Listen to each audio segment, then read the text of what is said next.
Hi friends, welcome to Harish academy. ఈరోజు వార్తల్లో నిలిచిన జాతీయ, అంతర్జాతీయ, రాష్ట్రీయ అంశాల గురించి, వార్తల్లో నిలిచిన వ్యక్తులు, అవార్డులు, పుస్తకాలు మరియు క్రీడా సంబంధిత సమాచారం, ఒక్కొక్క అంశాన్ని వివరంగా తెలుసుకున్న ముందు కొన్ని హెడ్లైన్ చూద్దాం. ఈరోజు December 1 వరల్డ్ ఎయిడ్స్ డే. ఈ సంవత్సరం ఇచ్చిన థీమ్ ఏంటో చూద్దాము, దానికి సంబంధించిన ప్రత్యేకత ఏంటో చూద్దాము. మరి ఈరోజు Nagaland state formation day, most important state, దానికి సంబంధించిన అంశాలు ఏంటి. మరి ఈరోజు ఒక అగ్నిపర్వతం వార్తలు నిలిచింది. ఇండోనేషియాలో ఉన్న మరొక అగ్నిపర్వతం బద్దలై ఈరోజు వార్తలు నిలిచింది, దానికి సంబంధించిన అంశాలు ఏంటి. మరియు COVID-19 సంబంధిత అంశాలు 2 వార్తలు నిలిచాయి. Dry swab direct RT-PCR test మరియు మిషన్ కోవిడ్ సురక్ష సంబంధిత అంశము. మరియు విదేశీ ప్రత్యక్ష పెట్టుబడులకు సంబంధించి ఈరోజు ఒక అంశం వార్తలు నిలిచింది. అత్యధిక విదేశీ పెట్టుబడులను ఆకర్షిస్తున్న రాష్ట్రం ఏంటో చూద్దాము. మరియు SDG investor map for India అనే ఒక అంశం వార్తలు నిలిచింది. మరియు హనీ ఫార్మర్స్ని ఆదుకోవడానికి హనీ ఫార్మర్ ప్రొడ్యూసింగ్ ఆర్గనైజేషన్స్ అనే ఒక అంశం వార్తలు నిలిచింది. మరి ఈరోజు వార్తల్లో నూతన నియామకం, లోక్సభ సెక్రటరీ జనరల్ వార్తలు నిలిచారు, మోస్ట్ ఇంపార్టెంట్ టాపిక్. మరియు భారతీయుడు ఆస్కార్ పురస్కార గ్రహీత AR రెహమాన్ బాఫ్టా అంబాసిడర్గా వార్తలు నిలిచారు, దానికి సంబంధించిన అంశాలు ఏంటి. మరియు లూయిస్ హామిల్టన్ మరొకసారి వార్తలు నిలిచాడు, ఫార్ములా 1 ఛాంపియన్, ప్రపంచ ఛాంపియన్. మరియు దాంతోపాటు ADB విడుదల చేసిన ఒక పుస్తకం. వీటితో పాటు మిస్లేనియస్ అంశాలన్నిటి కూడా ఒక్కొక్క టాపిక్ని ఇంటర్లింక్ చేసుకుంటూ నేర్చుకుందాం. ముందుగా ఈరోజు December 1 world AIDS day, most important, ప్రపంచ ఎయిడ్స్ దినోత్సవం.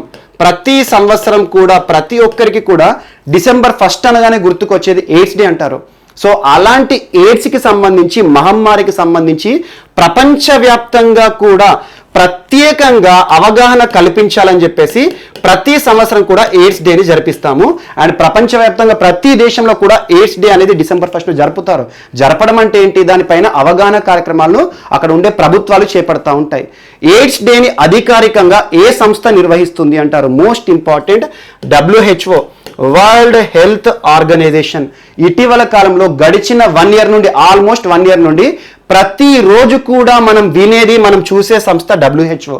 WHOకి సంబంధించి చీఫ్ టెడ్రస్ అదనం గారు కానివ్వండి, ఇటీవల COVID-19కి సంబంధించి చాలా సూచనలు ఇస్తున్నారు, గైడ్లైన్స్ ఇస్తున్నారు, COVID-19 వ్యాప్తికి సంబంధించి ప్రికాషన్స్ ఇస్తున్నారు, ప్రపంచాన్ని అంతా కూడా COVID-19 పట్ల అవగాహన తీసుకొస్తున్నారు. సో అలాంటి WHO సంస్థ ఖచ్చితంగా చూడండి, ఐక్యరాజ్య సమితి అనుబంధ సంస్థలు ఏవైతే ఉంటాయో, ఏ సంస్థ వార్తలు నిలిచినా కూడా దానికి సంబంధించిన హెడ్ క్వార్టర్ కానివ్వండి, వారి యొక్క విధి విధానాలు కానివ్వండి, ఏ సంవత్సరం ఎస్టాబ్లిష్ అయింది, ఇలాంటి జీకే బిట్స్ అన్ని కూడా చూసుకోండి. సో అలాంటి WHO గురించి ఇటీవల దాదాపు ఒక 15-20 టైమ్స్ మనం చూస్తున్నాం. WHO ఇచ్చే గైడ్లైన్స్ కానివ్వండి. సో అలా WHO జెనీవా హెడ్ క్వార్టర్ గా పనిచేస్తుంది. జెనీవా అంటే ఇక్కడ స్విట్జర్లాండ్, సో స్విట్జర్లాండ్ లో ఉన్న WHO ప్రతి సంవత్సరం కూడా ఎయిడ్స్ మహమ్మారి పట్ల ప్రపంచవ్యాప్తంగా అవగాహన తీసుకురావడానికి December 1 1988 నుండి జరుపుతోంది. Most important. సో ఇక్కడ ఒక అంశాన్ని లింక్ చేసుకోండి. భారతదేశంలో మొట్టమొదటి ఎయిడ్స్ కేసు 1986లో నమోదైంది. తమిళనాడు, చెన్నైలో ఒక సెక్స్ వర్కర్ నుండి ఈ ఎయిడ్స్ కేసు అనేది నమోదవడం జరిగింది. సో భారతదేశంలో మొట్టమొదటి ఎయిడ్స్ కేసు 1986 తమిళనాడు, చెన్నైకి సంబంధించి సెక్స్ వర్కర్ వార్తలు నిలిచారు. సో అలాంటి ఎయిడ్స్కి సంబంధించి ప్రపంచంలో ఎయిడ్స్ అనే మహమ్మారి భారతదేశంలో 1980sలో వచ్చింది, కానీ ప్రపంచవ్యాప్తంగా కొన్ని దేశాల్లో 1980 కాదు 1950sలోనే చూడడం జరిగింది. అంతేందుకు రిపబ్లిక్ ఆఫ్ కాంగోలో 1920sలోనే మొట్టమొదటి ఎయిడ్స్ కేసు చూడడం జరిగింది. అలాంటి ఎయిడ్స్ యాక్చువల్గా చాలా మంది ఎయిడ్స్ అనగానే ఒక భయాందోళనకు గురవుతారు. యాక్చువల్గా ఎయిడ్స్ అంటే ఏమీ లేదు, మన ఇమ్యూనిటీ సిస్టమ్ని దెబ్బతీస్తుంది. ఇమ్యూనిటీ అంటే ఏంటి, రోగ నిరోధక శక్తి. ఇటీవల తరచూ మనం ఉచ్చరించే పదం ఇమ్యూనిటీ ఎక్కువగా ఉంటే COVID-19 అనేది ప్రభావం తక్కువగా ఉంటుంది అని చెప్పేసి. సో అలా చిన్నతనం నుండి మనం తీసుకునే ఫ్రూట్సే కానివ్వండి, మనం తీసుకునే ఆహార పదార్థాలే కానివ్వండి, వీటి యొక్క ఇంపాక్ట్ అనేది ఖచ్చితంగా ఫ్యూచర్లో ఉంటుంది.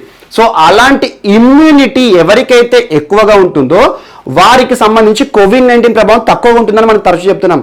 సో అలాంటి ఇమ్యూనిటీనే దెబ్బతీసే వ్యాధి ఎయిడ్స్. సో ఇమ్యూనిటీ, యాక్చువల్గా ఎయిడ్స్లో సిమ్టమ్స్ ఏంటి, ఏముండవు సిమ్టమ్స్. ఒక జ్వరం వచ్చింది అనుకోండి, ఆ జ్వరం అనేదిగా తగ్గదు. కామన్గా మనకు ఎప్పుడైనా జ్వరం కానీ జలుబు కానీ చేసింది అనుకోండి, మనకుండే ఇమ్యూనిటీ పవర్ తోటి ఒక మాక్సిమం 1 or 2 daysలో తగ్గుతుంది, మనం కోలుకుంటాం, నయమవుతాం, మళ్ళీ రెగ్యులర్ యాక్టివిటీస్లో పాల్పంచుకుంటాము. సో అలాంటిది ఒక ఎయిడ్స్ వైరస్ సోకిన HIV. So most important, human immuno virus HIV, acquired immuno deficiency syndrome, ఇదంతా తెలిసే ఉంటుంది, స్కూల్ నుండి మనం నేర్చుకుంటూనే ఉన్నాం. Acquired immuno deficiency syndrome, immune deficiency అంటున్నాను, పేరులోనే ఉంది చూడండి. ఇమ్యూన్ డెఫిషియన్సీ అంటే ఇమ్యూనిటీని తగ్గించే ఒక రోగం అన్నట్టు, వ్యాధి. సో అలా ఇమ్యూనిటీని తగ్గించే వ్యాధి ఏ వైరస్ ద్వారా వస్తుంది అంటే HIV, human immuno virus. Most important, ఇది ఒక RNA virus. So most important, RNA జీవ పదార్థంగా ఉండే వైరస్. సో సేమ్ దీన్ని మీరు కంపేర్ చేసుకోండి, కోవిడ్ కరోనా వైరస్ SARS-CoV-2 కూడా ఆర్ఎన్ఏ వైరసే. యాక్చువల్గా హెచ్ఐవి ఎయిడ్స్కి కూడా మనకు వ్యాక్సిన్ అనేది లేదు. కారణం ఏంటంటే వైరస్ అనేది ఆర్ఎన్ఏ జీవ పదార్థంగా గనక కలిగి ఉంటే దానికి ఎలాంటి యాంటీడోట్, ఎగ్జాంపుల్ దానికి ఎలాంటి యాంటీని కూడా మనం తీసుకురాలేము, vaccine తీసుకురాలేము.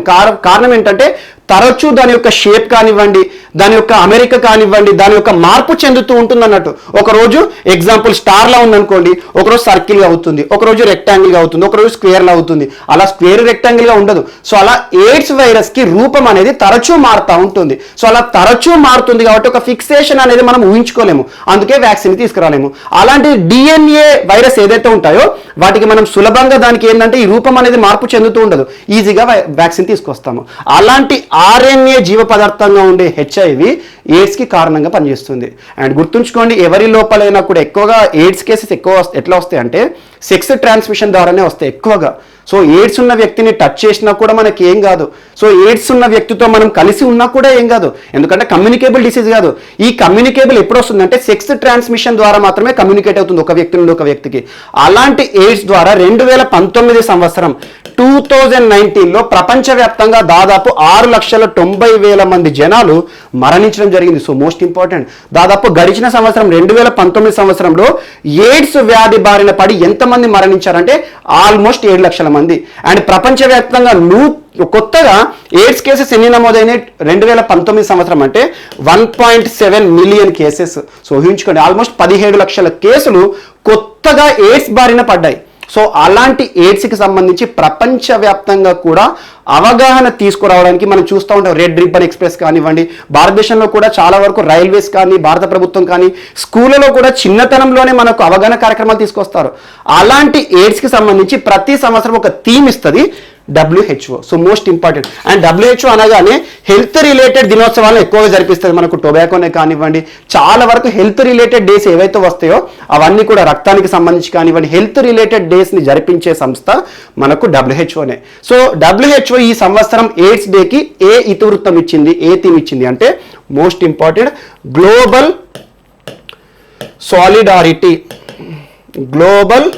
Solidarity resilient HIV services. So ఈ సెంటెన్స్ గుర్తుంచుకోండి, ప్రపంచవ్యాప్తంగా కూడా చైతన్యాన్ని కలిగించాలి హెచ్ఐవి లేదా ఎయిడ్స్ వైరస్ పట్ల అని చెప్పేసి. అండ్ ఆఫ్టర్ కోవిడ్-19 పరిస్థితుల కాలంలో ప్రస్తుతం కోవిడ్-19 గురించి ఎక్కువ వింటున్నాం కాబట్టి ఎయిడ్స్కి సంబంధించి చాలా మందిలో కూడా అవగాహన రాహిత్యం ఏర్పడుతుంది. సో అలాంటి అవగాహన రాహిత్యాన్ని కూడా ఏర్పాటు చేయాలని చెప్పేసి ప్రత్యేకంగా WHO ఈరోజు కొన్ని కార్యక్రమాలు కూడా ప్రారంభించబోతోంది. సో అలాంటి ఎయిడ్స్ డేకి సంబంధించి జస్ట్ గుర్తుంచుకోండి, ఈ ఒక్క థీమ్ గుర్తుంచుకోండి, 1988 గుర్తుంచుకోండి, WHO గుర్తుంచుకోండి, WHO కండక్ట్ చేసే దినోత్సవాలు ఏవైతే ఉంటాయో అవన్నీ కూడా ఒక దగ్గర రాసుకోండి. అండ్ దాంతోపాటు మనకి ట్యూబర్క్యులోసిస్ డే కానివ్వండి, లేకపోతే యాంటీ టొబాకో డే కానివ్వండి, హెల్త్కి ఇంపాక్ట్ అయ్యేవి, మనకు హెల్త్కి సంబంధించి అన్ని దినోత్సవాలు కూడా WHOనే జరిపిస్తుంది. సో ఈ సంవత్సరం ఇచ్చిన థీము. అండ్ 1988 నుండి ఎయిడ్స్ డే అనేది ప్రపంచవ్యాప్తంగా కూడా ఒక అవగాహన కార్యక్రమంగా అమల్లోకి వచ్చింది. సో భారతదేశంలో కూడా ప్రతి సంవత్సరం December 1 ఎయిడ్స్ డే అంటాము. అండ్ నెక్స్ట్, సో ఎలాగో December 1 గురించి చూసాం కాబట్టి భారతదేశంలో December 1కి సంబంధించిన ప్రత్యేకత ఒక state formation day. Most important, state formation day. తరచూ మనం చర్చించుకున్న ఒక రాష్ట్రం. ఇటీవల కుక్క మాంసంపై నిషేధం విధించిన రాష్ట్ర ప్రభుత్వం. కుక్క మాంసం, అక్కడ కుక్క మాంసం ఎక్కువ తింటారు, ఇంపోర్ట్ కూడా జరుగుతుంది, సరిహద్దు రాష్ట్రం. మరియు దాంతోపాటు ఇటీవల కేంద్ర ప్రభుత్వం కల్లోలిత ప్రాంతంగా గుర్తించిన రాష్ట్రం.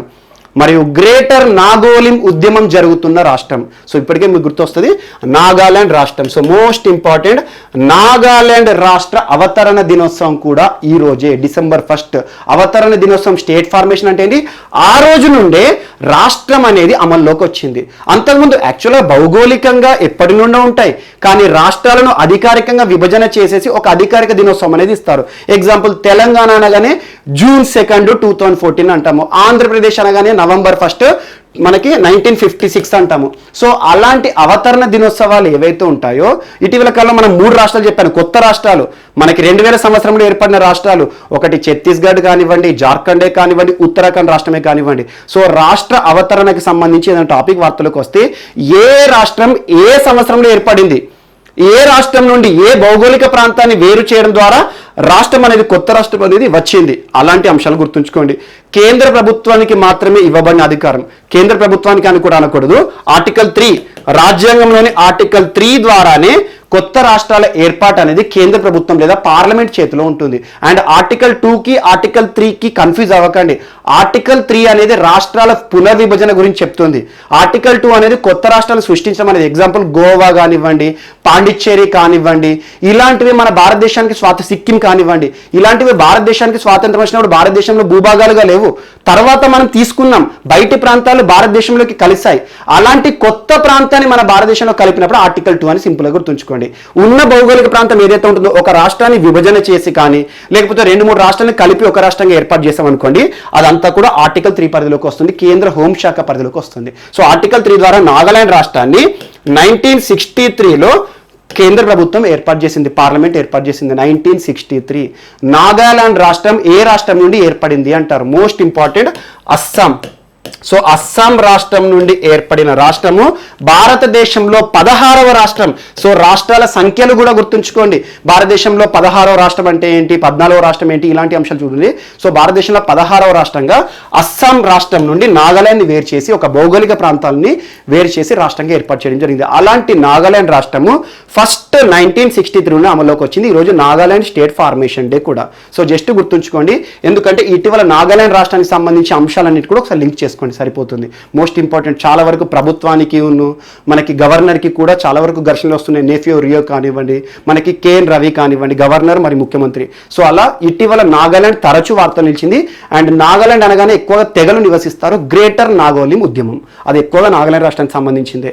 అండ్ ఇటీవల కొన్ని సీక్రెట్ రహస్య పత్రాలను విడుదల చేశారని చెప్పేసి గవర్నర్ పైన కూడా చాలా మంది విమర్శించారు. సో అలాంటి నాగాలాండ్ రాష్ట్రానికి అవతరణ దినోత్సవం ఈరోజు 1963. అండ్ నాగాలాండ్ గురించి చెప్పాను కదా, నాగాలాండ్ ఏ రాష్ట్రం నుండి వచ్చిందని చెప్పాను? అస్సాం. అస్సాంకి లింక్ చేస్తూ ఈరోజు ఒక తెగ వార్తలు నిలిచింది. యాక్చువల్గా బ్రూ తెగ గురించి ఎక్స్క్లూజివ్గా ఇన్ డీటెయిల్గా మీకు ఎక్స్ప్లెయిన్ చేశాను ఆల్మోస్ట్ 2 months బ్యాక్. ఒక్కసారి చూడండి, జస్ట్ ఇక్కడ ఇండికేట్ చేస్తాను. బ్రూ అన్న రియాంగ్ తెగ అన్న ఒకటే. సో బ్రూ ఆర్ రియాంగ్ తెగ. సో ఈరోజు బ్రూ తెగ వార్తలు నిలిచింది. బ్రూ అనగానే త్రిపుర గుర్తుంచుకోండి. సో త్రిపుర, బ్రూ తెగ ఏ రాష్ట్రాల్లో ఉంటుందంటే త్రిపుర, మిజోరాం, అస్సాం. అందుకే ఇందాక అస్సాం చెప్పాను కాబట్టి ఇక్కడ లింక్ చేశాను. సో ఈరోజు బ్రూ తెగకి సంబంధించి రీసెటిల్మెంట్ విషయంలో రాష్ట్ర వ్యాప్తంగా ప్రొటెస్ట్ జరుగుతుంది, ఉద్యమాలు జరుగుతున్నాయి. సో అలాంటి బ్రూ తెగ ఇటీవల ఏ రాష్ట్రం విషయంలో వివాదాస్పదమైంది అంటారు ఎగ్జామ్లో నేరుగా? త్రిపుర రాష్ట్రానికి సంబంధించి. ఎందుకంటే త్రిపురలో బ్రూ తెగ పర్టికులర్లీ వల్నరబుల్ ట్రైబల్ గ్రూప్గా కన్సిడర్ చేయబడింది. పర్టికులర్లీ వల్నరబుల్ ట్రైబల్ గ్రూప్ అంటే అంతరించిపోతుంది తెగ. సో అలా చాలా భారతదేశంలో చాలా తక్కువ, జస్ట్ 62 తెగలను మాత్రమే ఎస్టీలు, షెడ్యూల్డ్ ట్రైబ్స్ని కొన్ని ప్రత్యేక వర్గంగా విభజించడం జరిగింది. Particularly vulnerable tribal groups. And tribe అనగానే మనకు గుర్తు రావాల్సిన ఆర్టికల్ 366 ఆఫ్ 25. మోస్ట్ ఇంపార్టెంట్, చాలాసార్లు చెప్పాను మీకు తెగల గురించి వచ్చినప్పుడు. సో అలాంటి తెగకు సంబంధించి ఈరోజు కొన్ని ఉద్యమాలు జరుగుతున్నాయి. వారికి ఇవ్వబడిన రీసెటిల్మెంట్ ఏవైతే ఉంటాయో, హ్యాబిటేషన్స్ ఏవైతే ఉంటాయో, నివాస గృహాలు ఏవైతే ఉంటాయో వాటి విషయంలో రాష్ట్ర వ్యాప్తంగా కొన్ని ఉద్యమాలు జరుగుతున్నాయి వాటిని వ్యతిరేకిస్తూ. సో అలా బ్రూ తెగ ఈరోజు వార్తలు నిలిచింది. ఎగ్జామ్లో నేరుగా బిట్టడుగుతారు. ఇటీవల మీకు బ్రూ తెగ గురించి చెప్పిన అంశాన్ని ఒకసారి బ్రూ తెగ ఎక్కడ ఉంటారు, ఏ రకంగా ఉంటారు, అదంతా కూడా ఎర్లియర్ క్లాస్లో ఒక్కసారి చూడండి, సరిపోతుంది. మరొకసారి బ్రూ తెగ త్రిపుర రాష్ట్రం విషయంలో వార్తలు నిలిచారు. So most important. సో ఇంకొకటి, మనకి ఈశాన్య రాష్ట్రాల్లో ఏవైతే తెగలు ఇటీవల ఎలివేట్ అవుతున్నాయో, వార్తలకు వస్తున్నాయో, వాటి గురించి ప్రత్యేకంగా చూడండి. ఇటీవల చక్మాలు కానివ్వండి, అండ్ రోహింగ్యాలు వీరు ఎవరైతే ఉంటారో విదేశాల నుండి వచ్చినాయి. సో అలాంటివి ఏవి వార్తలు నిలిచినా ప్రత్యేక వర్గం వార్తలు నిలిస్తే దానిపైన ప్రత్యేక శ్రద్ధ చూపండి. సో ఈరోజు బ్రూ తెగ నాగాలాండ్ విషయంలో వార్తలకు వచ్చింది. అండ్ నెక్స్ట్ ఈరోజు COVID-19కి సంబంధించిన అంశాలను చూద్దాం.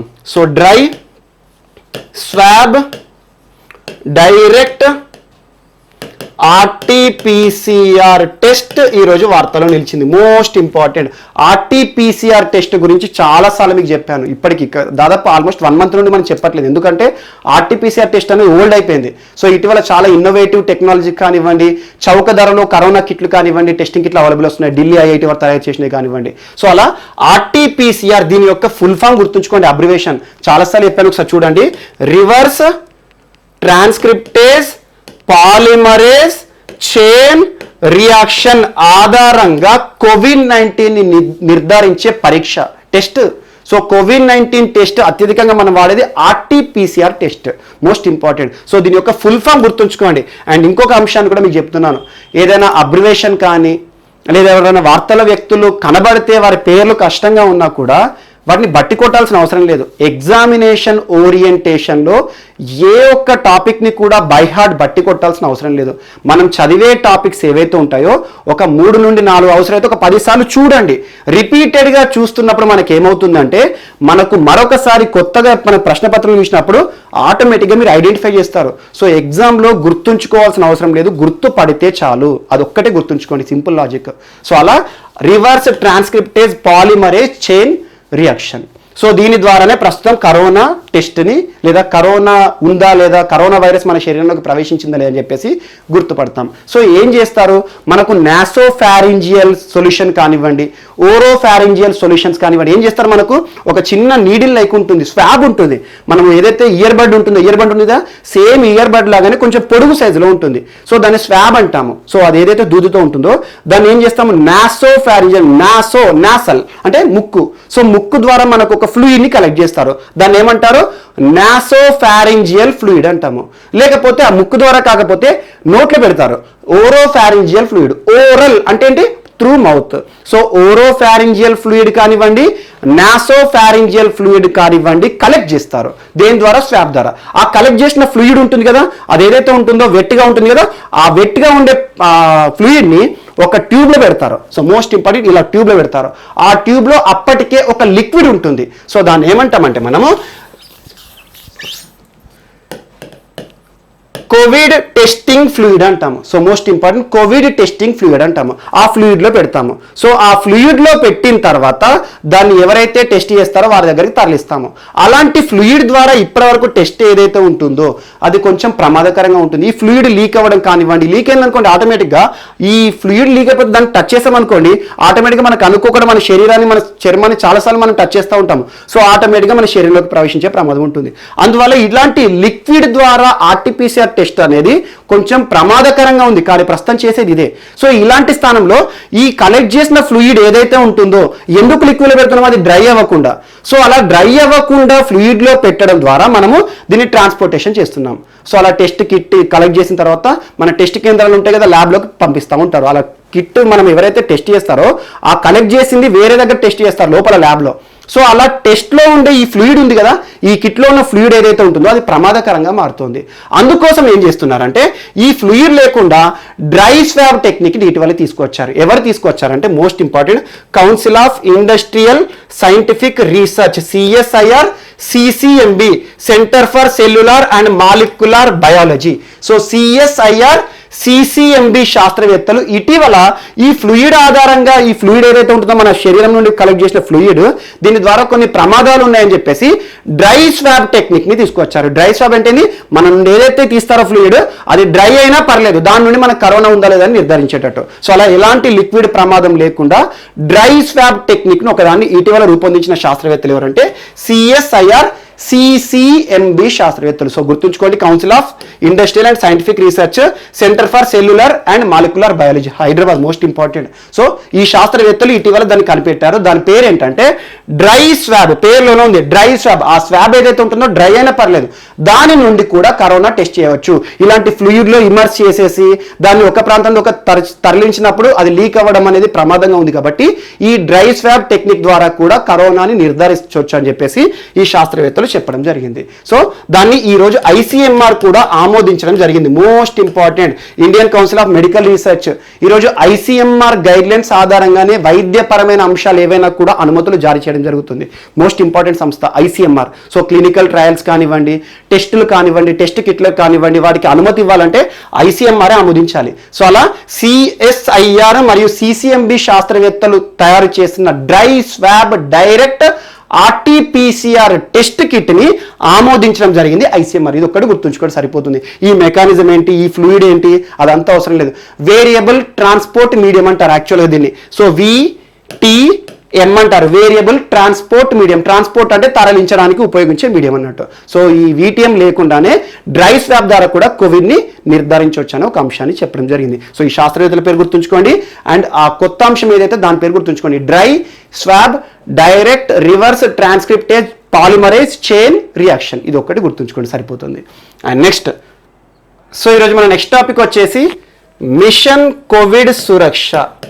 మిషన్ కోవిడ్ సురక్ష ఎగ్జామ్లో నేరుగా బిట్ అడుగుతారు. ఇటీవల వార్తల్లో నిలిచిన మిషన్ కోవిడ్ సురక్ష ఉద్దేశం ఏంటి, ఎవరు ప్రకటించారు, ఎంత మొత్తంలో ప్రత్యేక నిధులను కేటాయించారు, ఇంపార్టెన్స్ ఏంటి, ఇలాంటి ప్రశ్నలు అడుగుతారు.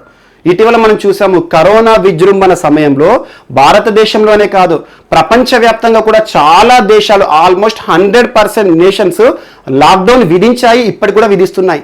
భారతదేశంలో కూడా కేంద్ర ప్రభుత్వం దేశవ్యాప్తంగా కూడా లాక్డౌన్ విధించింది. ఈ లాక్డౌన్ కాలంలో ఆర్థిక వ్యవస్థ మొత్తం కూడా స్తంభించిపోయింది. ప్రతి రంగం కూడా బంద్ అయిపోయింది. మనం చూసాం ప్రతి రంగం కూడా స్తంభించిపోవడము, పరిశ్రమ రంగం కానివ్వండి, సేవల రంగం కానివ్వండి, ప్రతి ఒక్కటి కూడా వర్క్ ఫ్రమ్ హోమ్ అని చాలా సమస్యలు ఎదుర్కొన్నాము.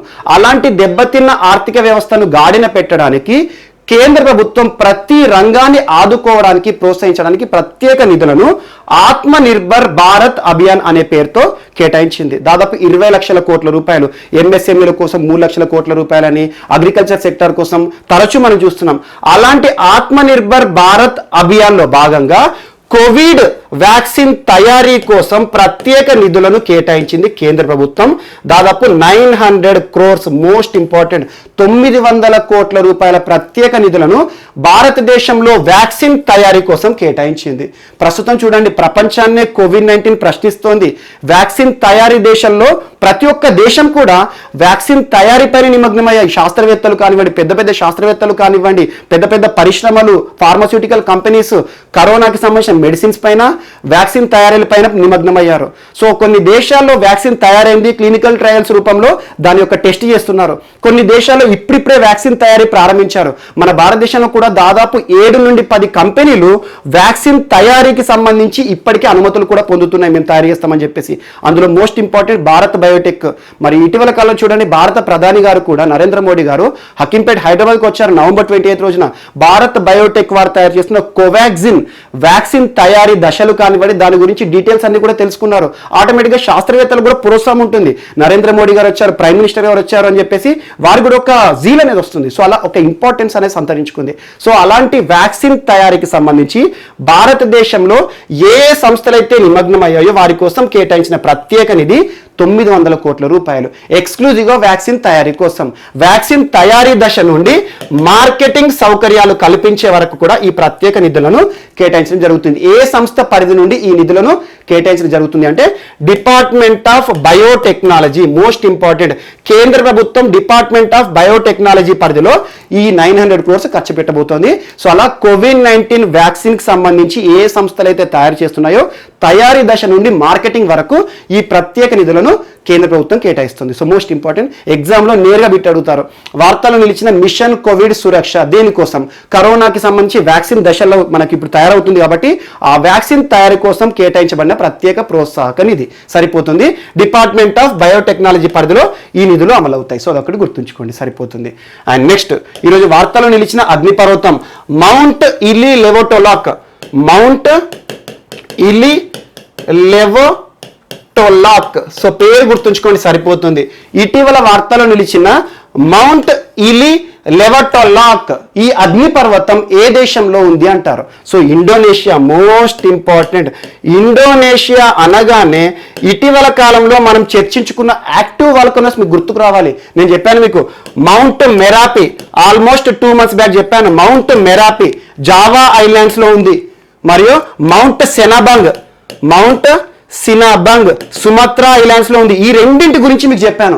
ఇటీవల యాక్టివ్ వాల్కనోస్ తరచూ పేలుతున్నాయి, అగ్నిపర్వతం బద్దలవుతోంది, లావా బయటకు వస్తుందని చెప్పేసి. సో ఈ రెండింటి గురించి ఇటీవల దాదాపు 2 నెలల నుండి మనం చూస్తూనే ఉన్నాము. సో ఈ రోజు మరొక అగ్నిపర్వతం బద్దలై వార్తలు నిలిచింది. ఈస్టర్న్ ఇండోనేషియా దేశంలో ఉంది మౌంట్ ఇలి లెవటోలాక్. సో ఈ అగ్నిపర్వతం ఇటీవల వార్తలు ఇచ్చింది. ఎందుకంటే తరచూ లాస్ట్ 20 days నుండి బద్దలవడమే కాదు, చుట్టుపక్కల ఉన్న ప్రజలందరికీ కూడా చాలా ప్రమాదం కలిగిస్తోంది. చాలా మంది చచ్చిపోతున్నారు. సో అలా ఎక్కడైనా చూడండి, ప్రపంచంలో ఏదైనా అగ్నిపర్వతం కానివ్వండి, ఒక పర్వతం కానివ్వండి, వార్తలు నిలిస్తే దానికి సంబంధించి ప్రత్యేకంగా ఆ పేరు గుర్తుంచుకొని సరిపోతుంది. సో అలా ఇటీవల మౌంట్ వెసువియస్ వార్తలు నిలిచింది, ఏ దేశంలో ఉంటుందని.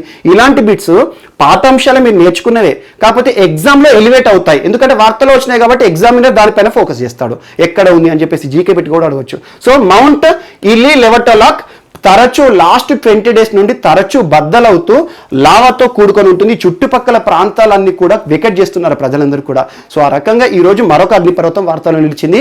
ఇండోనేషియాకి సంబంధించి లాస్ట్ 2 months లో మనం చర్చించుకున్న 3 అగ్నిపర్వతాల పేర్లు గుర్తుంచుకోండి.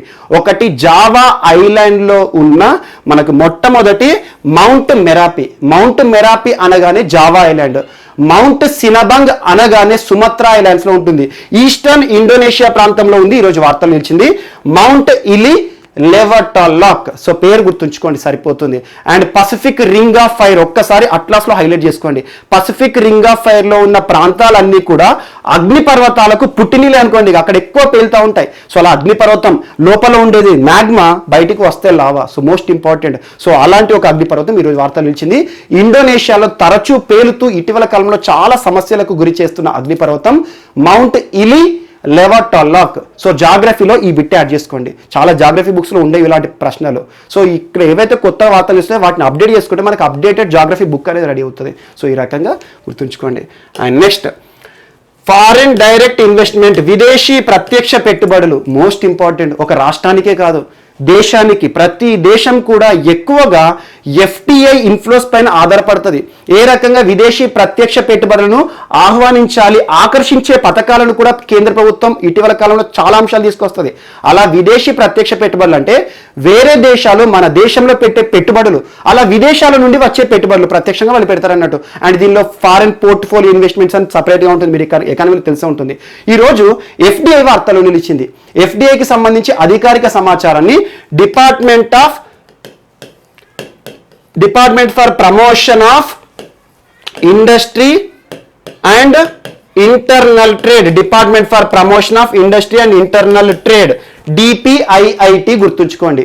Department for promotion of industry and internal trade. ఇది ఏ మంత్రిత్వ శాఖలో పనిచేస్తుంది? ఇప్పటి వరకు చాలా వీరు రిలీజ్ చేసిన ర్యాంకింగ్సే కానివ్వండి, ఇటీవల చాలా ర్యాంకింగ్స్ చెప్పాను డిపిఐఐటి గురించి. సో ఆ ర్యాంకింగ్స్ ఒకసారి చూడండి, మోస్ట్ ఇంపార్టెంట్. సో డిపిఐఐటి ఏ మినిస్ట్రీ పరిధిలో ఉంటుందంటే ministry of commerce and trade, most important ministry of commerce. So వాణిజ్య శాఖ మంత్రిత్వ పరిధిలో ఉంటుంది. సో ఈ డిపిఐఐటి వారు ఈరోజు కొన్ని ర్యాంకింగ్స్ రిలీజ్ చేశారు.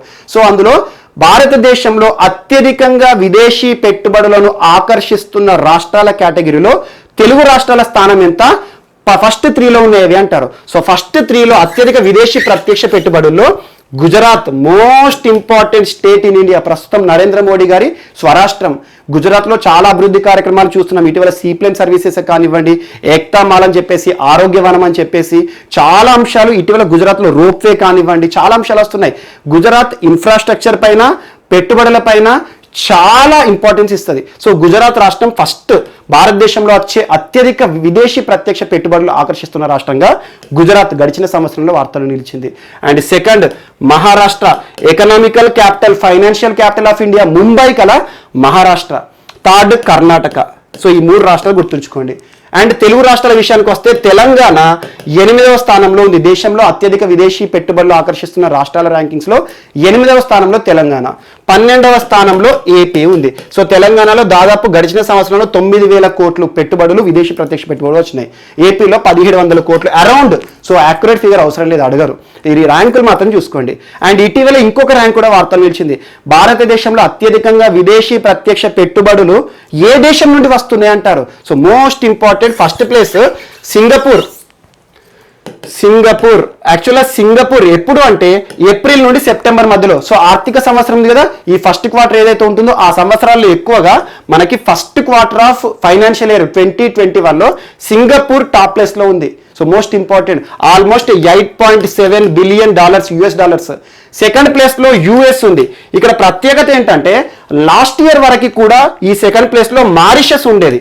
సో ఈ రోజు మారిషస్ స్థానాన్ని యుఎస్ తీసుకోవడం జరిగింది.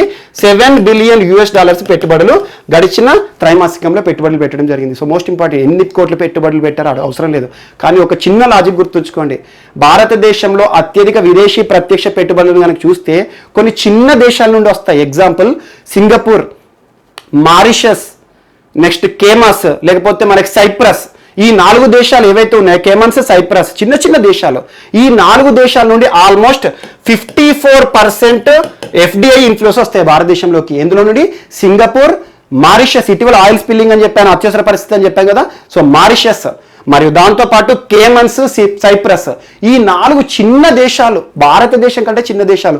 వాటి నుండి భారతదేశంలోకి వస్తున్న ఇన్వెస్ట్మెంట్స్, ఈరోజు FDI ఇన్వెస్ట్మెంట్స్ 54%. అత్యధికంగా దాదాపు మారిషస్, సింగపూర్ కలిసి 50%. ఈ మిగతా 2 దేశాల నుండి 2% వస్తాయి. అంటే ఏంటంటే ఈరోజు మారిషస్ నుండి అత్యధికంగా భారతదేశంలోకి విదేశీ ప్రత్యక్ష పెట్టుబడులు వస్తున్నాయి. కానీ పరిశ్రమ రంగంలో పెట్టుబడుల రూపమైన ఏదైనా కూడా గుర్తుంచుకోండి, ఇది రౌండ్ ట్రిప్పింగ్ అంటారు. ఎకానమీలో most important term round tripping.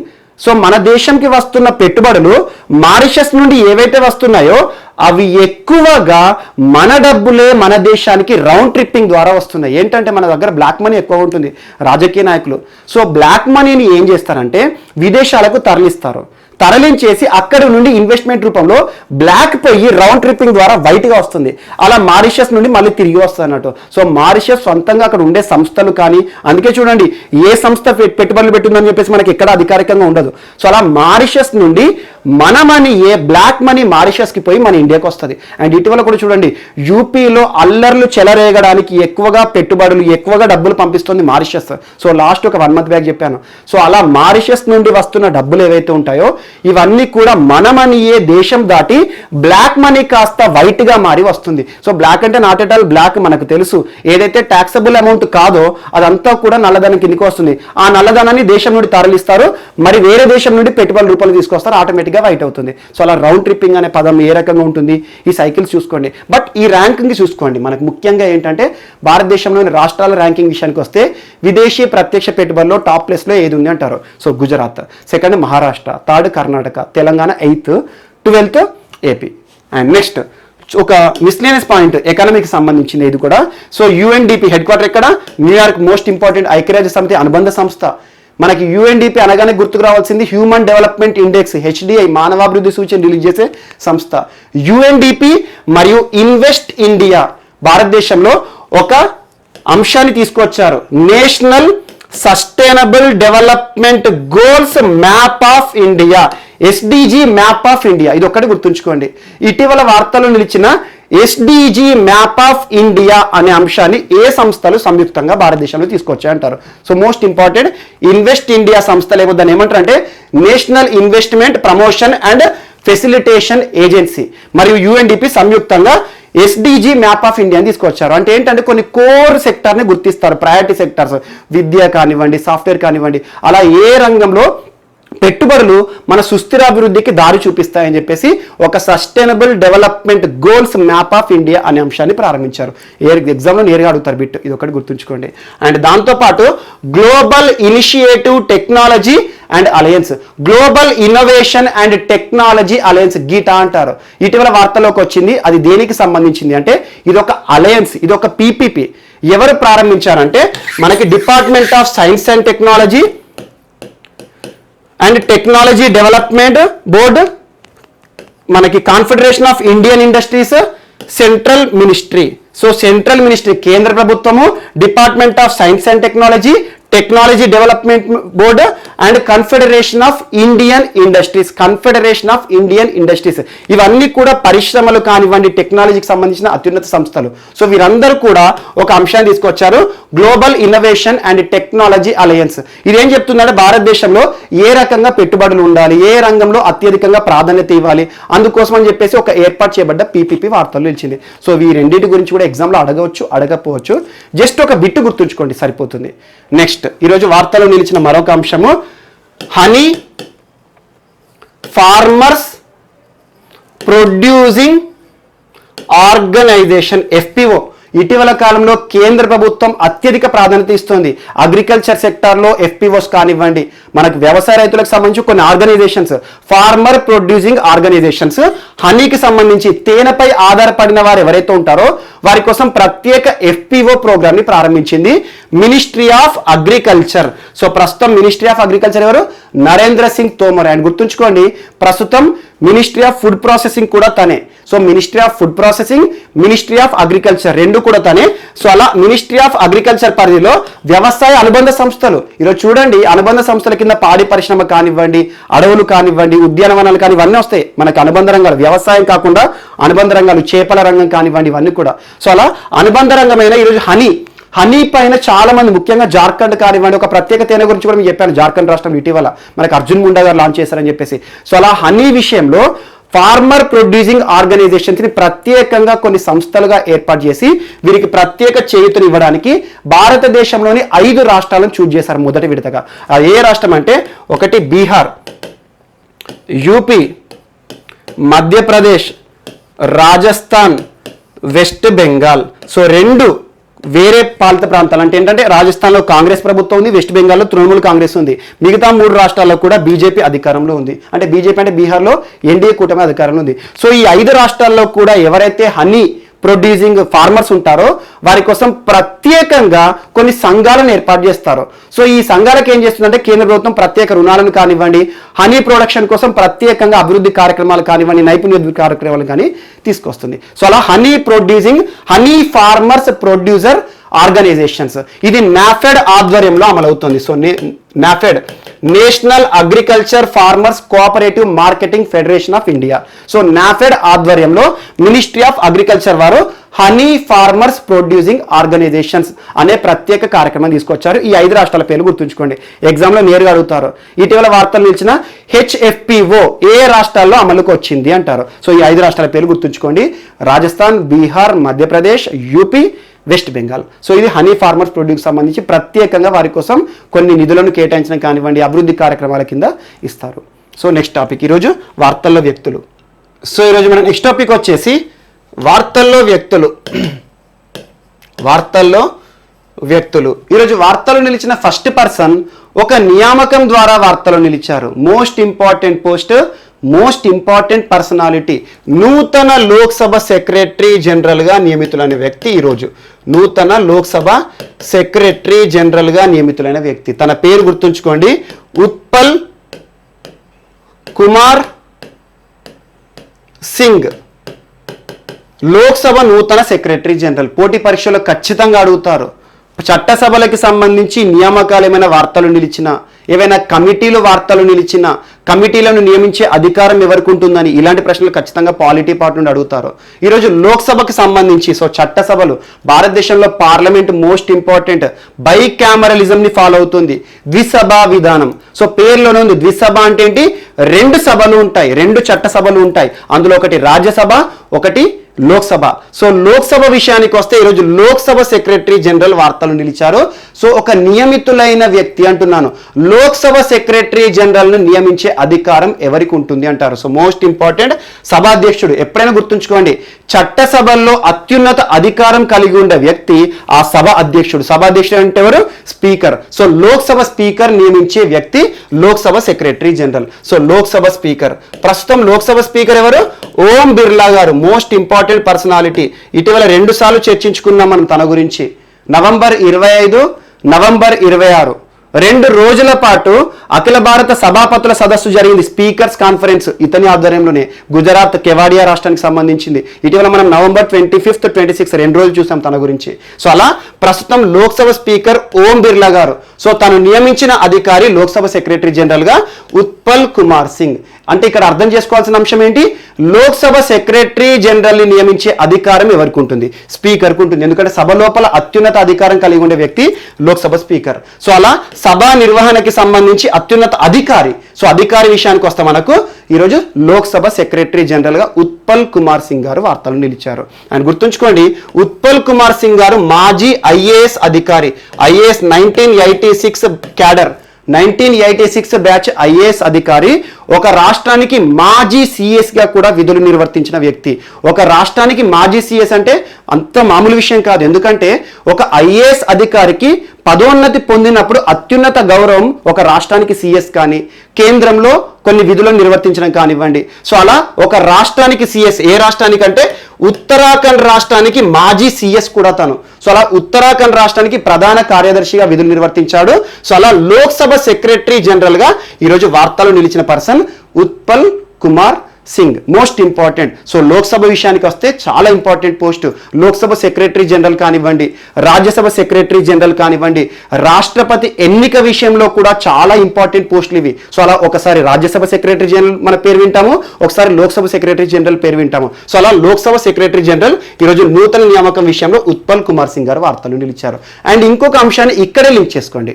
మరి అంతకుముందు లోక్సభ సెక్రటరీ జనరల్ గా ఎవరు విధులను నిర్వర్తించారు, ఎవరి తర్వాత ఉత్పల్ కుమార్ సింగ్ గారు ఈరోజు నియమితులయ్యారు అంటారు. సో తన పేరు కూడా ఇక్కడ గుర్తుంచుకోండి, స్నేహలత శ్రీవాస్తవ. స్నేహలత శ్రీవాస్తవ. సో ఇప్పటి వరకు as on today Lok Sabha secretary general గా విధులు నిర్వర్తించి పదవీ విరమణ పొందారు ఈరోజు. సో పదవీ కాలం ముగిసింది. ఆ తర్వాత కూడా తను చేసిన సేవలను పార్లమెంట్ గుర్తించింది. అందుకోసం అని చెప్పి ఒక కొత్త పదవిని సృష్టించారు తన కోసము. అలా నూతన నియామకం విషయంలో ఈరోజు మరొకసారి వార్తలు ఇచ్చారు శ్రీవాస్తవ గారు. తను ఏ అధికారంలోకి వస్తున్నారంటే honorary officer of the house. So house అంటేనే చట్టసభ, లోక్సభ. సో అలా honorary officer of the house, ఒక గౌరవ అధికారి హోదాలో తనను నియమిస్తూ ఉత్తర్వులు జారీ చేశారు ఓం బిర్లా గారు. ఎందుకంటే చాలా రోజుల నుండి కూడా స్నేహలత శ్రీవాస్తవ గారు చట్టసభలో ఒకటైన లోక్సభ సెక్రటరీ జనరల్ గా అద్భుతమైన పనితీరును ప్రదర్శించారు. అందుకు కాస్త తన సేవలు మరిన్ని కావాలని చెప్పేసి ఒక కొత్త పదవిని సృష్టించి ఆ పదవికి ఈరోజు నూతన నియామకంగా స్నేహలత శ్రీవాస్తవ గారిని నియమించడం జరిగింది. సో మోస్ట్ ఇంపార్టెంట్ ఇద్దరు పర్సన్స్ ని గుర్తుంచుకోండి. సో ఈమెనేమో ఇప్పటి వరకు లోక్సభ సెక్రటరీ జనరల్ గా విధులు నిర్వర్తించారు. తన పదవిలోకి ఉత్పల్ కుమార్ సింగ్ గారు రావడం, సో తనను నూతన నియామకం విషయంలో నియమించడం. సో ఈ అంశాలు గుర్తుంచుకోండి, లింక్ చేసుకోండి. అండ్ పార్లమెంటుకి సంబంధించి నియామకాలు ఏవి వార్తలు నిలిచినా, ఏదైనా పార్లమెంటరీ కమిటీ వార్తలకు వచ్చినా పార్లమెంటరీ కమిటీల పైన ప్రత్యేక శ్రద్ధ చూపండి. సో ఆ రకంగా ప్రశ్నలు అడుగుతున్నారు ఎగ్జామ్లో పాలిటీ పార్ట్ నుండి. సో ఈరోజు మన నెక్స్ట్ టాపిక్ వచ్చేసి కిరణ్ మహేశ్వరి గారు. So most important personality Kiran Maheshwari గారు ఈరోజు వార్తల్లో నిలిచిన సీనియర్ రాజకీయ నేత. అండ్ ఇటీవల తరచూ మనం చర్చిస్తున్నాం, చాలా మంది రాజకీయ ప్రముఖులు COVID-19 బారిన పడి ప్రాణాలు కోల్పోవడం. జస్ట్ 2 days బ్యాక్ మొన్నటి క్లాస్లో చెప్పాను, భరత్ బాల్కే గారు అని చెప్పాను. ప్రస్తుతం మహారాష్ట్రలో ఎన్సీపీ సంకీర్ణ ప్రభుత్వం ఉంది కదా, కూటమి అధికారంలో ఉంది కదా, ఎన్సీపీ నేషనల్ కాంగ్రెస్ పార్టీకి సంబంధించి ఒక సీనియర్ నేత భరత్ బాల్కే గారు చనిపోయారు, ఎమ్మెల్యే అని చెప్పేసి జస్ట్ 2 days బ్యాక్ చెప్పాను. అండ్ ఇటీవల చాలా మంది వ్యక్తుల గురించి చూస్తున్నాం, రాజకీయ ప్రముఖులు, మంత్రులు, కొంతమంది COVID-19 బారిన పడి మరణించడం.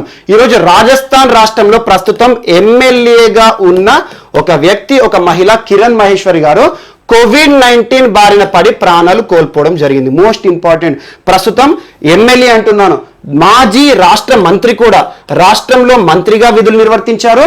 సో 3 సార్లు ఎమ్మెల్యేగా గెలుపొందిన ఒక సీనియర్ రాజకీయ నేత. అండ్ మోస్ట్ ఇంపార్టెంట్, ప్రస్తుతం బీజేపీ పార్టీకి సంబంధించిన ఎమ్మెల్యే. సో బీజేపీ అంతకుముందు రాజస్థాన్లో అధికారంలో ఉండేది, వసుంధరా రాజే గారి ప్రభుత్వం ఉండేది. మనకు ప్రస్తుతం అశోక్ గెహ్లాట్ గారి అధికారం ఉంది. అశోక్ గెహ్లాట్ గారి గురించి మనం తరచూ చూస్తున్నాం. రాజస్థాన్ రాష్ట్రంలో ఏర్పడిన రాజకీయ సంక్షోభం కానివ్వండి, సచిన్ పైలట్ కానివ్వండి, ఇవన్నీ గుర్తు చేసుకోండి ఒకసారి. సో అలా రాజస్థాన్ రాష్ట్రం రాష్ట్రంలో ప్రస్తుతం కాంగ్రెస్ అధికారంలో ఉంది. రాజస్థాన్లో కానీ ఛత్తీస్గఢ్లో కానివ్వండి, అలా కాంగ్రెస్ అధికారంలో ఉన్న రాష్ట్రాలపై నేను ప్రత్యేక శ్రద్ధ వేస్తున్నాను. ఎందుకంటే కొన్ని యాంటీ గవర్నమెంట్ కానివ్వండి కొన్ని ఎక్కువగా జరుగుతున్నాయి. సో అలా రాజస్థాన్ రాష్ట్రంలో ప్రస్తుతం కాంగ్రెస్ అధికారంలో ఉంది.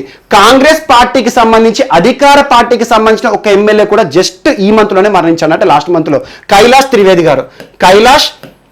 గారు. ఎందుకంటే రాజస్థాన్లో అధికార పార్టీ కాంగ్రెస్ ఎమ్మెల్యే కైలాష్ త్రివేది గారు ఇటీవల కోవిడ్-19 బారిన పడి ఆ రాష్ట్ర రాజకీయాల్లో చాలా చెరగని ముద్ర వేసిన వ్యక్తి కైలాష్ త్రివేది గారు మరణించారు. తను కాంగ్రెస్ ఎమ్మెల్యే.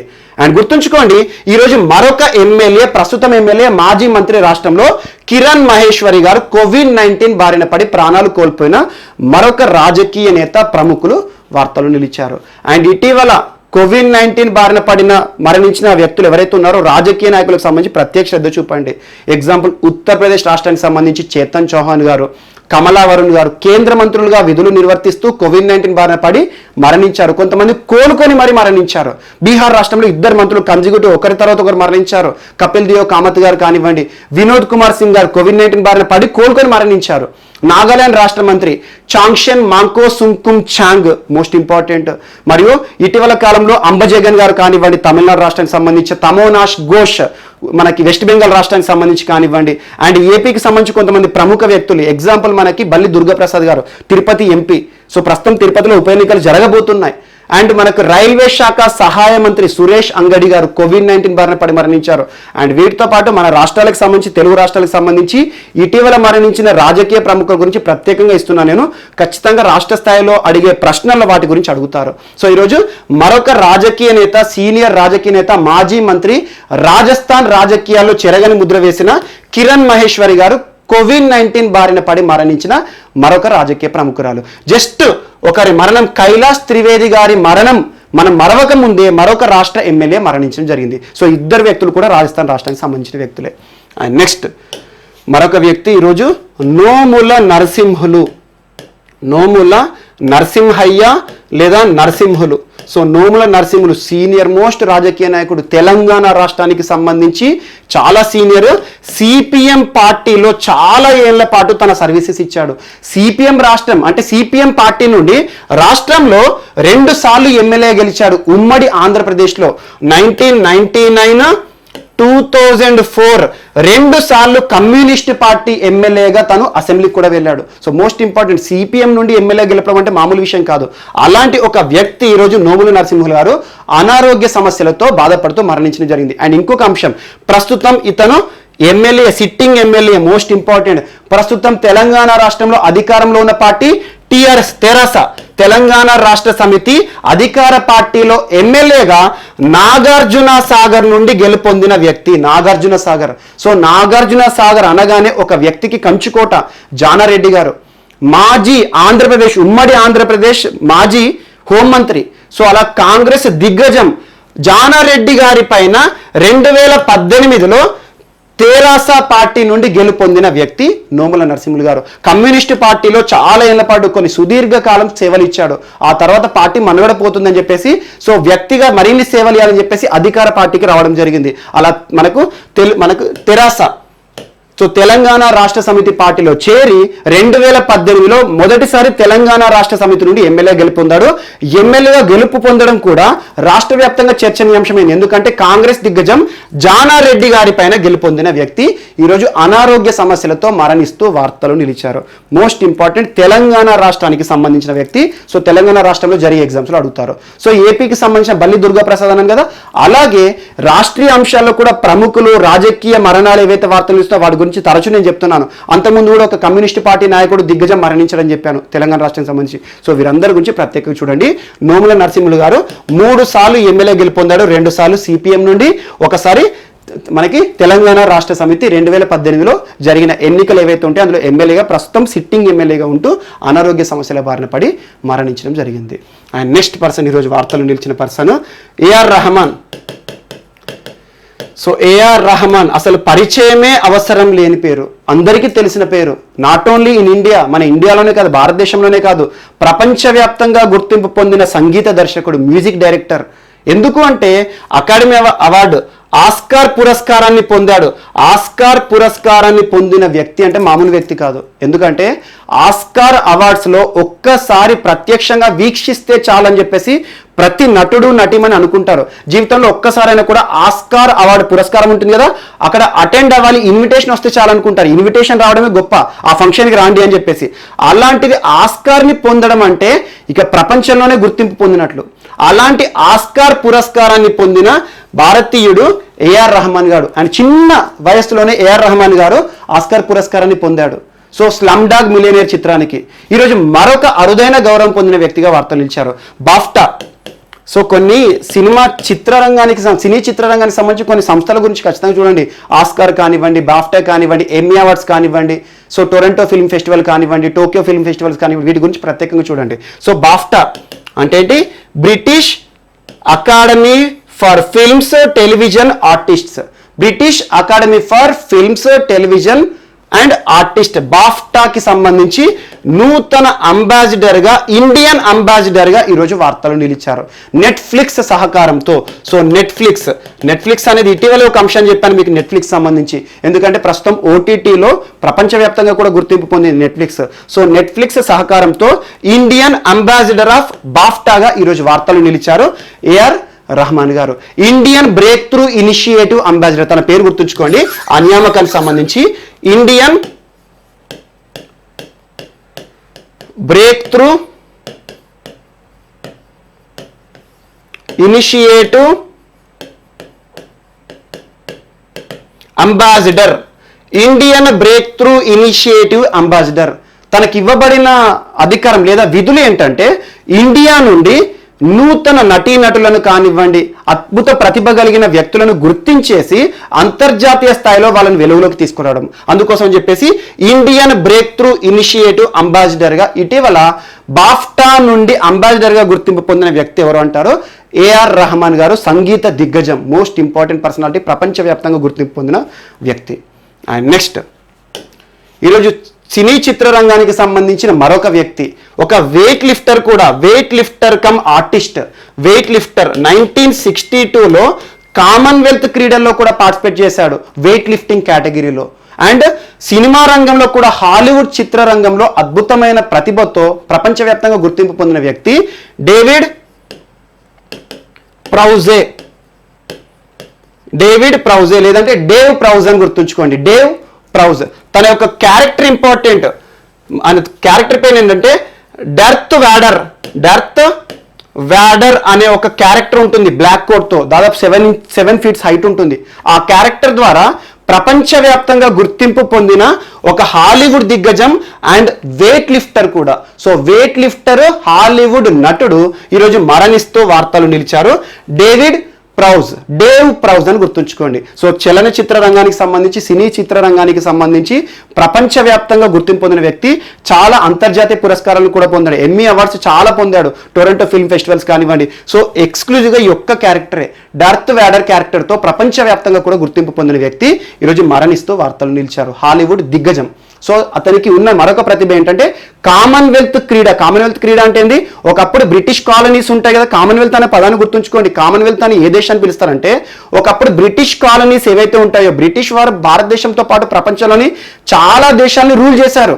అలాంటి బ్రిటిష్ వారు ఒకప్పుడు పరిపాలించిన ప్రాంతాలు ఉంటాయి కదా, వాటిని కామన్వెల్త్ నేషన్స్ అంటారు. ఆ దేశాలు ఆడే గేమ్స్ ఏవైతే ఉంటాయో వాటిని కామన్వెల్త్ క్రీడలు అంటారు.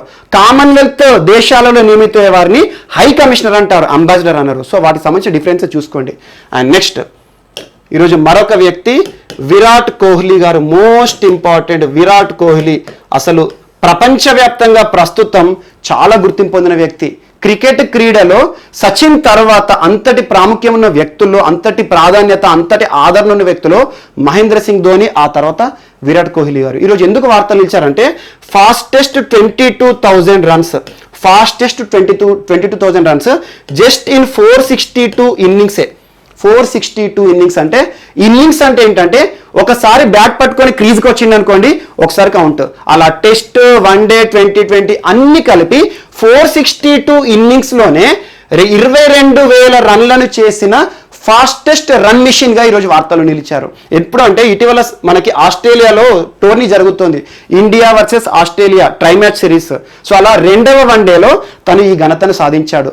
అంతకుముందు ఈ ఘనత ఫాస్టెస్ట్ 22,000 రన్స్ అనే ఘనత రికార్డ్ ఎవరి పేరు మీద ఉండే అంటే భారతదేశ సచిన్ ఈజ్ అ గాడ్ అంటారు క్రికెట్లో. So most important, Sachin Tendulkar 493 ఇన్నింగ్స్లో సాధించాడు. 490 అని గుర్తుంచుకోండి. అతని రికార్డ్ని ఈరోజు 462 ఇన్నింగ్స్లోనే సాధించాడు. 22,000 పరుగులు, అన్ని కెరీర్లో సాధించిన అన్ని పరుగులు. సో అలా 22,000 రన్స్ ఫాస్టెస్ట్ రన్స్గా జస్ట్ 462 ఇన్నింగ్స్లోనే రికార్డు సృష్టించి సచిన్ రికార్డ్ని చెరిపివేయడం జరిగింది. అండ్ ఇంకొక అంశం, సెకండ్ ప్లేస్లో ఈరోజు సచిన్ రావడం జరిగింది. సచిన్ తర్వాత బ్రయన్ లారా చాలా మంది తెలిసి ఉంటుంది, వెస్టిండీస్ దిగ్గజం, మోస్ట్ ఇంపార్టెంట్. సో అలా టెస్ట్ క్రికెట్లో అత్యధిక పరుగులు సాధించిన ఆటగాడు ఒక సింగిల్ ఇన్నింగ్స్లో. సో బ్రయన్ లారా గారు 511 కానివ్వండి. ఆ తర్వాత రికీ పాంటింగ్, ఆస్ట్రేలియా మాజీ దిగ్గజం, ఆస్ట్రేలియాకు 2 సార్లు వరల్డ్ కప్ అందించిన దిగ్గజం. సో అలా రికీ పాంటింగ్ కానివ్వండి ఆ సీరియల్లో ఉన్నారు. బట్ విరాట్ కోహ్లీ పేరు గుర్తుంచుకోండి. విరాట్ కోహ్లీ గారు ఇటీవల సృష్టించిన రికార్డు ఏంటంటే ఇప్పటి వరకు భారతీయుడైన సచిన్ టెండూల్కర్ పేరిట ఉన్న ఫాస్టెస్ట్ 22,000 రన్స్ని ఆ రికార్డు బ్రేక్ చేసి జస్ట్ 462 ఇన్నింగ్స్లోనే బ్రేక్ చేసి విరాట్ కోహ్లీ వార్తలు నిలిచారు ఆస్ట్రేలియాపై జరిగిన 2వ వన్డే ద్వారా. Next person. సో ఈరోజు వార్తలు నిలిచిన నెక్స్ట్ పర్సన్ వచ్చేసి ఒక ఫుట్బాల్ దిగ్గజం మరణం. ఫుట్బాల్ ప్రపంచవ్యాప్తంగా గుర్తింపు పొందిన ఒక సెనగల్ ఫుట్బాల్ క్రీడాకారుడు ఈరోజు మరణిస్తూ వార్తలు నిలిచారు. మోస్ట్ ఇంపార్టెంట్, తన పేరు గుర్తుంచుకోండి, పాపా బాబ్ డియోప్. సో పేరు డిఫరెంట్గా ఉంటుంది, పాపా బాబ్ డియోప్. ఇటీవల వార్తలు నిలిచారు. తను ఏ రంగంలో విశిష్ట గుర్తింపు తెచ్చుకున్నాడు క్రీడలకు సంబంధించి, ఏ క్రీడ అంటారు? సో ఫుట్బాల్ మాజీ క్రీడాకారుడు, Senegal is football player, Senegal. So Senegal తరపున చాలా అంతర్జాతీయ మ్యాచ్లు ఆడాడు. అండ్ తను సాధించిన అద్భుత ఘనత 2002 వరల్డ్ కప్ సమయంలో ఫ్రాన్స్ డిఫెండింగ్ ఛాంపియన్ ఫ్రాన్స్ పైన చిత్తు చేసిన సెనగల్ టీంలో అద్భుతమైన క్రీడాకారుడు. So most important player.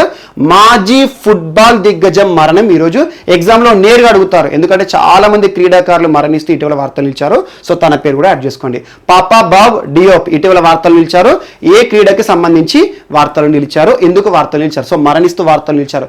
Just at 42 years, 42 సంవత్సరాల వయసులోనే మరణించిన క్రీడా దిగ్గజం, సెనగల్ ఫుట్బాల్ క్రీడాకారుడు. అండ్ నెక్స్ట్ ఈరోజు మరొక వ్యక్తి, లూయిస్ హామిల్టన్. మనం అత్యధిక సార్లు వార్తల్లో నిలిచిన వ్యక్తుల్లో తనే ఉంటాడు ఫస్ట్ ప్లేస్లో. చాలా సార్లు చూసాము. ఇటీవల ఫార్ములా 1 అనే పేరు వస్తే కథం తన పేరునే చూపిస్తున్నాను మీకు. సో ఈ రోజు కూడా మరొక విన్నింగ్తో వార్తలు నిలిచారు. బహ్రెయిన్ గ్రాండ్ ప్రీ విజేత, లేకపోతే Gulf Air Bahrain grand prix 2020 విజేత. చాలా గ్రాండ్ ప్రీలు చూస్తున్నాం ఇటీవల, రష్యన్ గ్రాండ్ ప్రీ అని, ఇటలీ గ్రాండ్ ప్రీ అని చెప్పేసి. సో అలా బహ్రెయిన్లో కండక్ట్ చేసిన బహ్రెయిన్ గ్రాండ్ ప్రీ, ఆ టోర్నీ పేరు ఏంటంటే గల్ఫ్ ఎయిర్ బహ్రెయిన్ గ్రాండ్ ప్రీలో 2020 విజేతగా వార్తలు నిలిచారు. ఇటీవల తన ఘనతలను మనం చూసాము. ఫార్ములా 1 అనగానే ఇప్పటి వరకు దిగ్గజం మైకేల్ షూమేకర్ సృష్టించిన వరల్డ్ రికార్డ్ 91ని చెరిపేశాడు. అత్యధిక టోర్నీని గెలిచి మైకేల్ షూమేకర్తో సమమయ్యాడు. మరి ఈరోజు మరొక టోర్నీ గెలుచుకున్నాడు ఫార్ములా 1 సంబంధించి. ఫార్ములా 1 అంటే స్పీడ్ కార్స్. సో అలా ఫార్ములా 1 సంబంధించి Bahrain grand pre, Gulf Air Bahrain grand pre 2020 విజేత ఎవరన్నా నేరుగా అడుగుతారు. అండ్ ఇంకొక చిన్న టిప్ గుర్తుంచుకోండి, ఇటీవల ఎలాంటి ఫార్ములా 1 రేస్లో వార్తలు నిలిచినా కూడా తన పేరే వార్తల్లో ఉంటుంది. కాబట్టి ఎగ్జామ్లో అడిగారు అనుకోండి, ఏదన్నా టోర్నీ ఇచ్చారు, ఎగ్జాంపుల్ ఇటాలియన్ గ్రాండ్ ప్రీ అని ఇచ్చారనుకోండి, ఇటీవల ఇటాలియన్ గ్రాండ్ ప్రీ ఫార్ములా 1 2020 విజేత ఎవరని ఒకవేళ ఏమీ తెలియకుండా ఎగ్జామ్లోకి వెళ్ళారనుకోండి, తన పేరే పెట్టుకోండి, Lewis Hamilton. So Lewis Hamilton ఇటీవల అత్యధిక సార్లు వార్తలు నిలిచారు. ఏమీ తెలియకపోతే చూడండి, అతను ఒకవేళ తెలిసాడనుకోండి ఆన్సర్లు చూజ్ చేసి పెట్టండి. సో అలా లూయిస్ హామిల్టన్ ఈరోజు మరొక గ్రాండ్ ప్రీతో విజేతగా వార్తలు నిలిచారు, Gulf Air Bahrain grand prix. So most important. And తన బ్రిటిష్ క్రీడాకారుడు, ఇటీవల చెప్పాను మీకు. సో బ్రిటిష్ క్రీడాకారుడు లూయిస్ హామిల్టన్, మరొకసారి వార్తలు నిలిచిన వ్యక్తి. And next FAUG, fearless and united guards. FAUG full form ఏంటి అంటారు? Fearless and united guards. దేనికి ప్రత్యామ్నాయంగా వచ్చింది అంటే పబ్జీ. సో ఇటీవల పబ్జీ అనేది నాట్ ఓన్లీ ఇన్ ఇండియా, ప్రపంచవ్యాప్తంగా మోస్ట్ అడిక్టెడ్ గేమ్. చాలా మంది యువత పబ్జీ గేమ్ని ఇటీవల కేంద్ర ప్రభుత్వం చాలా యాప్లను నిషేధిస్తోంది కదా, మనం చూస్తున్నాం రెగ్యులర్గా. ఆ చట్టం గురించి చెప్తున్నాం తరచు కూడా. అలా కేంద్ర ప్రభుత్వం నిషేధించిన యాప్స్ ఏవైతే ఉన్నాయో అందులో పబ్జీ ఉంది, 2వ విడత నిషేధంలో. సో పబ్జీ గేమ్ బ్యాన్ చేసినప్పుడు కొంతమంది పిచ్చోళ్ళు అయిపోయారు. ఎందుకంటే 24 అవర్స్ పబ్జీకి అడిక్ట్ అయ్యి ఆడే వాళ్ళు కూడా ఉన్నారు. అలాంటి రియలిస్టిక్ గేమ్ వాస్తవంగా రియాలిటీగానే ఉంటుంది. సో అలాంటి పబ్జీ గేమ్ స్థానంలో అక్షయ్ కుమార్ గారు తీసుకొస్తున్న game FAUG, fearless and united guards. So ఇటీవల కొన్ని వివాదాల నడుమ చిక్కుకుంది, కానీ ఫైనల్గా మనకి ప్లే స్టోర్లో దర్శనమిస్తోంది. సో అతి త్వరలో దీనికి సంబంధించిన అధికారిక లాంచింగ్ కార్యక్రమం అనేది ఉంటుంది. సో దీనికి సంబంధించిన అడ్వాన్స్ రిజిస్ట్రేషన్ కూడా ప్రారంభమైంది. సో ఇటీవల వార్తలు నిలిచిన ఫాజీ ఏ బాలీవుడ్ దిగ్గజం ఆధ్వర్యంలో అమల్లోకి వస్తుంది అంటారు. సో అక్షయ్ కుమార్ గారు రూపొందిస్తున్నారు. అక్షయ్ కుమార్ గారు అనగానే మనం చాలాసార్లు మనం చూస్తున్నాం, ఇటీవల ప్రపంచవ్యాప్తంగా గుర్తింపు పొందడంలో కానివ్వండి, దాతృత్వ కార్యక్రమాలు కానివ్వండి, ఇండియన్ ఆర్మీకి సంబంధించి కానివ్వండి, మంచి కరాటే కుంగ్ఫు ప్లేయర్ కూడా. సో అలా అక్షయ్ కుమార్ బాలీవుడ్ దిగ్గజం గారు రూపొందించిన ఫాజీ గేమ్ ఈరోజు వార్తలు నిలిచింది. అతి త్వరలో ఈ గేమ్ అనేది అధికారికంగా లాంచ్ చేయబడుతుంది అని చెప్పేసి. కానీ యాపిల్కి సంబంధించి యాప్ స్టోర్లో మాత్రం దీనికి సంబంధించిన ఎలాంటి అనుమతులు ఇప్పటివరకు రాలేదు. మనకి గూగుల్ సంబంధించి ఆండ్రాయిడ్ అంటాం కదా, ఆండ్రాయిడ్ ఐఓఎస్ అని ఉంటాయి, ఫోన్లో డిఫరెంట్గా ఉంటాయి. సో యాపిల్లో ఐఓఎస్ సాఫ్ట్వేర్ సిస్టమ్ ఉంటుంది. అలా ఆండ్రాయిడ్లో ఉండే ప్లే స్టోర్ ఉంటుంది కదా, ప్లే స్టోర్లో మాత్రం దీనికి సంబంధించిన అడ్వాన్స్ రిజిస్ట్రేషన్స్ కూడా ప్రారంభమైనాయి. సో అలా అడ్వాన్స్ రిజిస్ట్రేషన్ చేసుకుంటే ఏంటంటే అది ఇన్స్టాల్ చేసుకోవచ్చు అన్నట్టు. సో అలా ఈరోజు ఫాజీని ఇక రిలీజ్ అవ్వడానికి వార్తలు నిలిచింది. So most important. And next ఈరోజు ఆర్చరీ అసోసియేషన్ ఆఫ్ ఇండియా వార్తలు నిలిచింది. Actually archery association of India అనేది 1973 నుండి ఏర్పడింది. 1973 నుండి భారతదేశంలో ఆర్చరీ అంటే ఏంటి, మనం బాణాలు వేస్తారు కదా. సో అలా ఆర్చరీ క్రీడకి సంబంధించి నియంత్రించే అత్యున్నత భారతీయ సంస్థ. ఎందుకంటే ఒక్కొక్క క్రీడకు ఒక్కొక్క నియంత్రణ సంస్థ ఉంటుంది. క్రికెట్ అనగానే మనకు బీసీసీఏ ఉంటుంది, హ్యాండ్బాల్ అనగానే హ్యాండ్బాల్ ఫెడరేషన్ ఆఫ్ ఇండియా అంటాము. ఇటీవల హ్యాండ్బాల్ ఫెడరేషన్ ఆఫ్ ఇండియాకు మొట్టమొదటి తెలుగు వారు నియమితులయ్యారు. ఎందుకయ్యారు? ఏకగ్రీవంగా. So most important. అలా ఒక్కొక్క క్రీడకి సంబంధించి ఒక్కొక్క నియంత్రణ సంస్థ ఉంటుంది. క్రికెట్లో బీసీసీఐ లాగానే ఆర్చరీ క్రీడ ఉంటుంది కదా. సో అలా బాణానికి సంబంధించి, గురికి సంబంధించి అలాంటి ఆర్చరీ నియంత్రణ సంస్థ ఆర్చరీ అసోసియేషన్ ఆఫ్ ఇండియా. యాక్చువల్గా 1973లోనే ప్రారంభమైంది. కానీ లాస్ట్ 8 years బ్యాక్ కాంగ్రెస్ ప్రభుత్వం ఈ ఆర్చరీ అసోసియేషన్ ఆఫ్ ఇండియాకి జాతీయ గుర్తింపును తొలగించడం జరిగింది. అంటే జాతీయ గుర్తింపు తొలగించడం అంటే ఏంది, కొన్ని అవకతవకలు చోటు చేసుకున్నాయి. కొన్ని అవినీతి కానివ్వండి, ఎన్నికలకు సంబంధించి నేషనల్ కోడ్ ఆఫ్ స్పోర్ట్స్ని ఫాలో కాకపోవడం కానివ్వండి, అలా డోపింగ్కి సంబంధించిన నియంత్రణ చేయకపోవడం కానివ్వండి, చాలా వరకు కూడా భారత ప్రభుత్వం ఇస్తున్న కోడ్స్ ఏవైతే ఉంటాయో, నిబంధనలు ఏవైతే ఉంటాయో స్పోర్ట్స్ సంబంధించి అవి ఫాలో అవ్వట్లే అని చెప్పేసి కేంద్ర ప్రభుత్వం మినిస్ట్రీ ఆఫ్ స్పోర్ట్స్ వారు ఈ సంస్థ పైన నిషేధాన్ని విధించారు.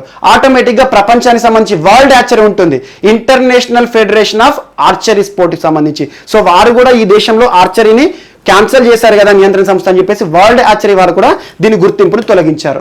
మరొకసారి ఈ రోజు వార్తల్లో నిలిచింది, ప్రస్తుతం కేంద్ర ప్రభుత్వం ministry of sports and youth affairs, ప్రస్తుతం ఎవరు, కిరణ్ రిజిజు గారు. ఇటీవల తరచూ చాలాసార్లు చెప్పాను, తన ఫోటో కూడా చూపించాను.